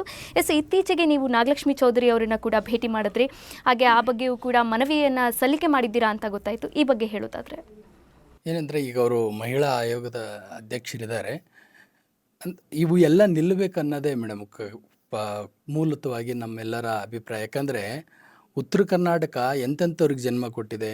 ಪುಟ್ಟರಾಜ ಗವಾಯಿಗಳು, ಬಸವಣ್ಣ, ಕುಮಾರವ್ಯಾಸ, ಬೇಂದ್ರೆ, ಗಿರೀಶ್ ಕಾರ್ನಾಡು, ಇಂಥ ದೊಡ್ಡ ದೊಡ್ಡ ಮಹನೀಯರು ಹುಟ್ಟಿರುವಂಥ ಭೂಮಿ ಅದು. ಮಡಿವಾಳ ಮಾಚಿದೇವರು ಎಲ್ಲ ದೊಡ್ಡವರು ಹುಟ್ಟಿ ಅಲ್ಲಿ ಎಲ್ಲ ಆ ಶರಣ ಪರಂಪರೆಯನ್ನು ಹುಟ್ಟಾಕಿ, ಕಾಯಕ ಸಮುದಾಯಗಳನ್ನು ಹುಟ್ಟಾಕಿ, ಅವರಿಗೆಲ್ಲ ಬದುಕಿಗೆ ಏಳಿಗೆ ಆಗಲಿ ಅಂತೇಳಿ 800 ವರ್ಷಗಳಿಂದ ಈ ಇಡೀ ಕರ್ನಾಟಕಕ್ಕಲ್ಲ, ಇಡೀ ದೇಶಕ್ಕೆ, ದೆಹಲಿವರೆಗೂ ಇವತ್ತು ಈ ಸಿದ್ಧಾಂತ, ಬಸವ ಸಿದ್ಧಾಂತ ನಡ್ಕೊಂಡು ಹೋಗ್ತಾ ಇದೆ. ಇಂಥ ಒಂದು ಮಹಾನ್ ಪರಂಪರೆಯನ್ನು ಕೊಟ್ಟಂಥ ನಾಡಿನಲ್ಲಿ ಇದು ಹೆಣ್ಣನ್ನು ಗೌರವಯುತವಾಗಿ ಕಾಣಬೇಕು ಮತ್ತು ಗೌರವಿಸಬೇಕಾದಂಥ ಜನಗಳಾದ ನಾವುಗಳು, ಆ ನೆಲದ ಜನಗಳಾದ ನಾವೇನೇ ಹೆಣ್ಣನ್ನು ತೀರಾ ಕೀಳುಮಟ್ಟದಲ್ಲಿ ಕಾಣೋದೇನಿದೆಯಲ್ಲ, ಅದು ಬಹಳ ನೋವಿನ ಸಂಗತಿ. ಅದು ಆಗಬಾರ್ದಿತ್ತು. ಅದು ಇತ್ತೀಚೆಗೆ ಅದು ತುಂಬ ದೊಡ್ಡ ಮಟ್ಟದಲ್ಲಿ ನಡ್ಕೊಂಡು ಬರ್ತಾ ಇದೆ. ಅದು ನಿಲ್ಲಬೇಕು ಅನ್ನೋದಕ್ಕೋಸ್ಕರನೇ ಈ ರೀತಿಯಾದಂಥ ಹೋರಾಟಗಳು ನಡೀತಾ ಇದೆ ಮೇಡಮ್. ಇನ್ನೊಂದು ತೀವ್ರವಾದಂತಹ ಆಕ್ಷೇಪ ಏನು ಅಂತಂದರೆ, ಸಿನಿಮಾಗಳಿಗೆ ಬಂತು ಅಂತಂದರೆ ಸಿನಿಮಾಗಳಲ್ಲಿ UA ಸರ್ಟಿಫಿಕೇಟಾ, A ಸರ್ಟಿಫಿಕೇಟಾ, ಈ ರೀತಿ ಸರ್ಟಿಫಿಕೇಟ್ ಇರುತ್ತೆ, ಸೆನ್ಸಾರ್ ಮಂಡಳಿ ಇರುತ್ತೆ. ಆದರೆ ಜಾನಪದ ಹಾಡುಗಳನ್ನು ಸ್ವತಃ ಅವರೇ ಬರೆದಿರ್ತಾರೆ, ಲಿರಿಕ್ಸ್ ಬರೆದಿರ್ತಾರೆ, ಸಂಗೀತ ಸಂಯೋಜನೆ ಮಾಡಿರ್ತಾರೆ, ಆನಂತರ ಯೂಟ್ಯೂಬ್ಗೆ ಹಾಕ್ತಾರೆ. ಯೂಟ್ಯೂಬ್ನಲ್ಲಿ ಯಾವುದೇ ಸೆನ್ಸಾರ್ ಮಂಡಳಿ ಕೂಡ ಇರಲ್ಲ. ಯೂಟ್ಯೂಬ್ನಲ್ಲಿ ಎಂಥ ವಿಷಯಗಳು ಬೇಕಾದರೂ ನೀವು ನೋಡಬಹುದು, ಕೇಳಬಹುದು. ಆದರೆ ಇದಕ್ಕೆ ಸೆನ್ಸಾರ್ ಮಂಡಳಿ ಅವಶ್ಯಕತೆ ಇದೆ ಅನ್ನೋದು ನಿಮ್ಮ ಅಭಿಪ್ರಾಯನ? ಈ ಬಗ್ಗೆ ಖಂಡಿತ ಯೂಟ್ಯೂಬ್ಗೆ ಒಂದು ಸೆನ್ಸರ್ ಇದ್ದರೆ ಒಳ್ಳೆಯದು ಅನ್ನೋದು ಅನಿಸುತ್ತೆ. ಯಾಕಂತ ಕೇಳಿ, ಯಾವುದೇ ಅದಕ್ಕೆ ಎಷ್ಟೇ ಮಟ್ಟದ ಕೆಟ್ಟ ರೀತಿಯ ಬಟ್ಟೆ, ಕೆಟ್ಟ ಭಾಷೆ ಬಳಸಿ ಹಾಡುಗಳನ್ನು ರೆಡಿ ಮಾಡಿದ್ರು ಅದಕ್ಕೆ ಯಾರಾದರೂ ಹೋಗಿ ನೋಡ್ತಾರೆ. ಅದರಿಂದ ಏನಾಗುತ್ತೆ, ಸಹಜವಾಗಿಯೇ ಜನಗಳ ಕೈಗೆ ಇನ್ಸ್ಟಾ ಆಗ್ಬೋದು, FB ಆಗ್ಬೋದು, ಇವಾಗೆಲ್ಲದರಲ್ಲಿನೂ ಸರಳವಾಗಿ ಸಿಗ್ತಾ ಇದೆ. ಅದಕ್ಕೆ ಒಂದು ಸೆನ್ಸರ್ ಬೇಕು ಅಂತ ಅನಿಸುತ್ತೆ ಮೇಡಮ್, ಖಂಡಿತವಾಗಿಯೇ. ಮೇಡಮ್, ಆರ್ಕೆಸ್ಟ್ರಾ ಅಂದರೆ ಮುಂಚೆ ಎಲ್ಲ ನಾವು ಡ್ಯಾನ್ಸರ್ಸ್ ಆಗಿರ್ಬೋದು ಅಥವಾ ನಾಟಕದಿಂದ ನಾವು ಬಂದುಬಿಡೋಣ. ನಾಟಕದಲ್ಲಿ ಅಂದರೆ ಒಂದು ಗೌರವಯುತವಾದಂತಹ ಪಾತ್ರ, ಅವ್ರನ್ನ ಯಾವ ರೀತಿ ಗೌರವಯುತವಾಗಿ ಕರ್ಕೊಂಡು ಬರ್ತಾಯಿದ್ರು ಅದೇ ಗೌರವಯುತವಾಗಿ ಕಳಿಸ್ಕೊಡ್ತಾಯಿದ್ರು.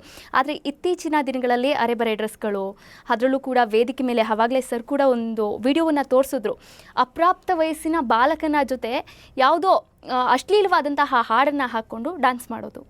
ಇದರಿಂದ ಏನು ಮೆಸೇಜನ್ನು ಕೊಡ್ತಾ ಇದ್ದೀವಿ ನಾವು? ಮೇಡಮ್, ಬಹಳ ಚೆನ್ನಾಗಿ ಉದಾಹರಣೆ ಹೇಳಿದ್ರಿ. ಉತ್ತರ ಕರ್ನಾಟಕದಲ್ಲಿ ಜನರು ಬಹಳ ಅಂದರೆ ಬಹಳ ಜಾಣರು ಮೇಡಮ್, ನಿಜವಾಗ್ಲೂ ಹೇಳಬೇಕಂದ್ರೆ. ಇದನ್ನು ನಾವು 2 ಭಾಗದಲ್ಲಿ ನಾವು ಅಳಿಯೋಣ. ಈಗ ನೀವು ಅಂದ್ರಿ ರೆಕಾರ್ಡಿಂಗ್ ಸ್ಟುಡಿಯೋ, ಈ ಯೂಟ್ಯೂಬ್ಗಳಲ್ಲಿ ಗಾಯಕರು, ಈಗ ಚಿತ್ರರಂಗದಲ್ಲಿ ಅವ್ರು ನೀವು ಸೆನ್ಸರ್ ಇರುತ್ತೆ, ಓಕೆ. ನಾವು ಜನಪದ ಕಲಾವಿದರು ಉತ್ತರ ಕರ್ನಾಟಕದವ್ರು ಏನು ಮಾಡಬೇಕಾಗಿತ್ತು ನಮ್ಮ ಅನಿಸಿಕೆ ಅಂದರೆ, ಒಬ್ಬನು ಒಂದು ಸಾಹಿತ್ಯ ಬರೀತಾನೆ, ಮೊದಲು ಬರೆಯುವಂಥ ಸಾಹಿತ್ಯಗಳಿಗೆ ಅವ್ರಿಗೆ ಸೆನ್ಸಾರ್ ಇರಲಿಲ್ಲ, ಅದ್ರಾಗೆ ಅರ್ಥಪೂರ್ಣ ಇರ್ತಿತ್ತು. ಸಾಹಿತಿಗಳು ಅದನ್ನು ಅರಿವಿಟ್ಕೊಂಡು ಅವ್ರು ಮಾಡ್ತಿದ್ರು, ಇದು ಎಲ್ಲಿ ಮಟ್ಟಿಗೆ ಹೋಗುತ್ತೆ, ನನ್ನ ಹಾಡುಗಳು, ನನ್ನ ಸಾಹಿತ್ಯ ಯಾರ್ಯಾರು ಹಾಡಬೇಕು, ಯಾವ ಯುವ ಏಜ್ನವ್ರು ಹಾಡಬೇಕಾಗಿತ್ತು, ಯಾವ ಏಜ್ ಗ್ರೂಪ್ ತನಕ ಹೋಗ್ಬೇಕಾಗಿತ್ತು, ಅದನ್ನು ವಿಚಾರ ಇಟ್ಕೊಂಡು ಅವ್ರು ಮಾಡ್ತಿದ್ರು ಮೇಡಮ್. ಇಲ್ಲಿ ಎಲ್ಲಿ ನಿಲ್ಲಬೇಕಾಗಿತ್ತು, ಒಬ್ಬನೂ ಸಾಹಿತ್ಯ. ಒಂದು ನಿಮ್ಗೆ ಉದಾಹರಣೆವಾಗಿ ಹೇಳ್ತೀನಿ, ಇದು ನಮಗೆ ನಿಜವಾಗ್ಲೂ, ನನಗೆ ಈ ಶಬ್ದ ಹೇಳಬೇಕಂದ್ರೆ ಮುಜುಗರ ಮೇಡಮ್. ನಿನ್ನ ಗಂಡ ಮುಟ್ಟುವಕ್ಕಿಂತ ಮುಂಚೆ ನಾನು ನಿನ್ನ ಮುಟ್ಟಿದ್ದೀನಿ, ಇದು ಸಾಹಿತ್ಯ ಮೇಡಮ್. ಇವನು ಸಾಹಿತ್ಯ ತೊಗೊಂಡು ರೆಕಾರ್ಡಿಂಗ್ ಸ್ಟುಡಿಯೋಗೆ ಹೋಗ್ತಾನೆ, ಗಾಯಕರಿಗೆ ಕರೆಸ್ತಾರೆ ಮೇಡಮ್, ಯಾರು ವಾಯ್ಸ್ ಚೆನ್ನಾಗಿದೆ ಅವ್ರು ಬರೆಸ್ತಾರೆ. ಅಲ್ಲಿ ಗಾಯಕರು ನಿಲ್ಲಿಸಿದ್ರೆ ಇದು ನಿಲ್ತಿತ್ತು ಮೇಡಮ್. ರೆಕಾರ್ಡಿಂಗ್ ಸ್ಟುಡಿಯೋನಲ್ಲಿ ನನ್ನ ರೆಕಾರ್ಡಿಂಗ್ ಸ್ಟುಡಿಯೋ ಹೆಸರು ಬರುತ್ತೆ, ಇದು ಇಲ್ಲಿ ನಿಲ್ಲಿಸಬೇಕು, ಅಲ್ಲಿ ನಿಲ್ತಿತ್ತು ಮೇಡಮ್. ಅದು ನಿಲ್ಲಿಲ್ಲ ಮೇಡಮ್. ಯಾಕಂದರೆ ಬರುವಂಥ ಏನು ಅಂತೀವಲ್ಲ ಮೇಡಮ್, ಕಾಂಪಿಟೇಷನ್ಸ್ ಜಾಸ್ತಿ ಇದೆ, ಟ್ರೋಲ್ ಇದೆ, ಟ್ರೆಂಡಿಂಗ್ ಇದೆ. ಸೊ ಅದೇ ರೀತಿಯಾಗಿ ಆರ್ಕೆಸ್ಟ್ರಾದಲ್ಲಿ ಬಂದರೆ, ಇದು ರೆಕಾರ್ಡಿಂಗ್ ಸ್ಟುಡಿಯೋ ಆಯಿತು ಮೇಡಮ್. ಆರ್ಕೆಸ್ಟ್ರಾದಲ್ಲಿ ಆರ್ಗನೈಸರ್ ಇರ್ತಾರೆ, ಅವರ ಮೇನು ಮಂಡಳಿಗಳನ್ನು ತೊಗೊಂಡು ಹೋಗ್ತಿರ್ತಾರೆ. ಅವ್ರ ಮೇಲಿದ್ದವರು ನೋಡಿ ಈ ವೇದಿಕೆ ಮೇಲೆ ಈ ಥರ ಮಾಡಬೇಡಿ ಅಂದರೆ ಅಲ್ಲಿ ನಿಲ್ತಿತ್ತು ಮೇಡಮ್. ತಮ್ಮ ಬ್ಯಾನರ್ಗಳನ್ನು, ತಮ್ಮ ಸಂಸ್ಥೆಗಳನ್ನು ಇನ್ನೂ ಹೆಚ್ಚಿನ ರೀತಿಯಾಗಿ ಜನರಿಗೆ ಮುಟ್ಟಿಸ್ಬೇಕು ಅಂತ ದಾರಿಗಳಲ್ಲಿ ಹೋಗಿ ಈ ಅಶ್ಲೀಲ ಗೀತೆಗಳನ್ನು ಅವರು ತಗೊಂಡು ಹೋಗಿದ್ದಾರೆ ಮೇಡಮ್. ಅದನ್ನ ಇಲ್ಲಿ ನಿಲ್ಲಿಸಿದ್ರೆ ನಮ್ಮ ಉತ್ತರ ಕರ್ನಾಟಕದವ್ರು ಇನ್ನೂ ಬಹಳ ಹೆಚ್ಚಿನ ಮಟ್ಟಿಗೆ ಒಳ್ಳೆಯ ಸಂಗೀತ ಸಂಸ್ಕೃತಿಯನ್ನು ಬೆಳೆಸ್ತಿದ್ರು ಮೇಡಮ್. ಬಟ್ ಈಗ ಏನಾಗ್ತಾ ಇದೆ, ಯುವ ಜನತೆಗಳಿಗೆ ನೀವು ಏನು ಮುಟ್ಟಿಸ್ತಾ ಇದ್ದೀರಾ? ಇವಾಗ ಅವರೊಂದು ಘಟನೆ ಹೇಳಿದ್ರು, ಆ ಘಟನೆಗೆ ಸಂಬಂಧಪಟ್ಟಂತೆ ನಾವಿಲ್ಲಿ ನೋಡ್ತಾ ಹೋಗೋದಾದರೆ ನಿಜಕ್ಕೂ ಕೂಡ ಆ ಪೋಷಕರು ಹಾಗೆ ಇರ್ತಾರೆ. ಆ ಮಕ್ಕಳನ್ನ ವೇದಿಕೆ ಮೇಲೆ ಕಳಿಸಿದಂತಹ ಪೋಷಕರು ಅವರು ಕೂಡ ಚಪ್ಪಾಳೆ ತಡ್ತಿರ್ತಾರೆ, ಏನೋ ಆಕ್ರೋಶನೇ ವ್ಯಕ್ತಪಡಿಸಲ್ವಾ ಅಂತ. ನಿಜ ಮೇಡಮ್, ಅನಿಸುತ್ತೆ ಅದು. ಪೋಷಕರು ಆ್ಯಕ್ಚುಲಿ ಅದು ಮನೆಯೇ ಮೊದಲೇ ಪಾಠಶಾಲೆ ಅಂತಾರೆ.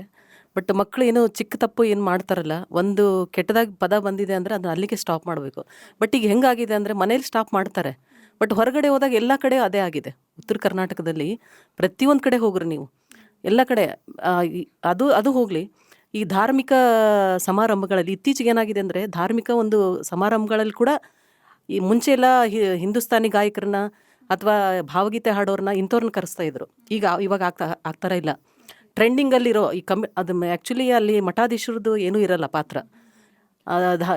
ಏನು ಕಮಿಟಿಯವರೆಲ್ಲ ಇರ್ತಾರಲ್ಲ, ಅವರು ತಮಗೆ ಬೇಕಾದವ್ರಿಗೆ, ತಮಗೆ ಯಾರು ಇಷ್ಟ ಆಗಿರ್ತಾರೋ ಟ್ರೆಂಡಿಂಗ್ ಒಳಗಿರೋರನ್ನ, ಯಾಕಂದರೆ ಅವರು ಅಲ್ಲಿ ಒಳ್ಳೆಯರಾಗಬೇಕಾಗಿರುತ್ತೆ. ಈ ಥರ ಆ ಟ್ರೆಂಡಿಂಗಲ್ಲಿರೋರನ್ನ ಕರೆಸಿ ಅಲ್ಲಿ ಹಾಡಿಸ್ತಾರೆ. ಅಲ್ಲಿನೂ ಅಷ್ಟಲಿಲ್ಲ. ಧಾರ್ಮಿಕ ಒಂದು ಸಮಾರಂಭಗಳಲ್ಲಿ ಕೂಡ ಅದೇ ಇದೆ ಅಂದರೆ ಇನ್ನು ಎಲ್ಲಿ ಕೇಳೋದು ಮೇಡಮ್ ಒಳ್ಳೆ ಸಂಗೀತನ? ಆ್ಯಕ್ಚುಲಿ ಒಳ್ಳೆಯ ಗಾಯಕರೆಲ್ಲ ಮನೇಲಿ ಕೂತ್ಕೊಳೋದು, ಈ ಥರ ಅಶ್ಲೀಲವಾಗಿ ಏನು ಹಾಡ್ತಾ ಇದ್ದಾರಲ್ಲ ಅವರು ಟ್ರೆಂಡಿಂಗಲ್ಲಿರೋದು, ಅವ್ರಿಗೆ ಸಾವಿರಾರು ಲಕ್ಷಗಟ್ಟಲೆ ವ್ಯೂಸು. ಆ್ಯಕ್ಚುಲಿ ನಾನು ಹಿಂದೆ ಈಗೊಂದು 5-6 ವರ್ಷದ ಕೆಳಗಡೆ ನಮ್ಮ ಉತ್ತರ ಕರ್ನಾಟಕದ ಒಂದು ರೊಟ್ಟಿ ಬಗ್ಗೆ ಇರುವಂಥ, ರೊಟ್ಟಿ ತಿಂದರೆ ಎಷ್ಟು ಗಟ್ಟಿ ಇರ್ತಾರೆ ಅನ್ನೋವಂಥ ಒಂದು ಆಲ್ಬಮ್ ಮಾಡಿದೆ. ಅದನ್ನು ನಾನೇ ಕಂಪೋಸ್ ಮಾಡಿ ಅದನ್ನು ಹಾಡಿ ಅದಕ್ಕೆ ನಾನು ಅಭಿನಯ ಕೂಡ ಮಾಡಿದೆ. ಅದನ್ನೊಂದು ಒಳ್ಳೆ ಸಂಸ್ಥೆಗೆ ಕೂಡ ಕೊಟ್ಟೆ. ಬಟ್ ಅದು ಇಲ್ಲಿ ತನಕ ಆಗಿರೋದು ಒಂದು 50-60 ಸಾವಿರ ವ್ಯೂಸ್ ಆಗಿರ್ಬೋದು. ಬಟ್ ಅದೇ ಒಂದು ಟ್ರೆಂಡಿಂಗಲ್ಲಿರೋ ಒಂದು ಅಶ್ಲೀಲ ಪದವನ್ನು ಹಾಡಿರುವಂಥ ಒಂದು ಹಾಡು ಏನಿರುತ್ತೆ, ಅದು ಬೆಳಕು ಕರೆಯೋದ್ರೊಳಗೆ 1 ಮಿಲಿಯನ್ ಗಟ್ಟಲೆ ವ್ಯೂ ಆಗಿರುತ್ತೆ.